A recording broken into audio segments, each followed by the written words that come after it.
Hi అండి. ఇంట్లో first time అయితే కేక్ చేస్తున్నా. మనకి ఎవరైనా ఇష్టమైన వాళ్ళైతే వాళ్ళకి మన చేతులతో ప్రేమగా కేక్ చేసిస్తే ఎంత బాగుంటుందో కదా.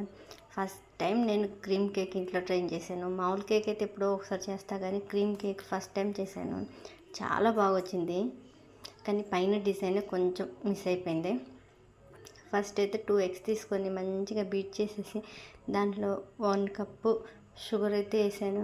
షుగర్ వేసిన తర్వాత అది కూడా బాగా బీట్ చేసేసి దాంట్లో ఒక 50 గ్రామ్స్ వరకు బటర్ వేసేసి బాగా దాన్ని బీట్ చేసేసి, ఇంకా తర్వాత 1 కప్పు మైదా, బేకింగ్ సోడా, బేకింగ్ పౌడర్ వేసేసి బాగా మిక్స్ చేసేసాను.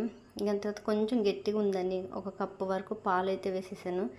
ఇంకా తర్వాత వెనీలా ఎసెన్స్ కూడా వేసేసి మొత్తం మంచిగా మిక్స్ చేసేసి కేక్ చేసే మౌల్లో ఉంటే దాంట్లో వేసేసి ఆల్రెడీ గ్యాస్ పైన గిన్నెలో ఉప్పు వేసేసి ఒక 15 మినిట్స్ వరకు వెయిట్ చేసేసి, ఇంకా స్లో ఫ్లేమ్ ఒక 30 నుంచి 40 మినిట్స్ వరకు స్లో ఫ్లేమ్లో బేకింగ్ అయ్యేటట్టు చూసుకొని ఒక పుల్లతో దాన్ని గుచ్చి చూస్తే పిండి అంటుకోకపోతే బేకింగ్ అయినట్టు. నెక్స్ట్ వీడియోలో దీన్ని ఎలా ఐసింగ్ చేసానో చూపించేస్తాను. ప్లీజ్ సబ్స్క్రైబ్ అయితే చేసుకోండి. బాయ్ అండి. Thank you.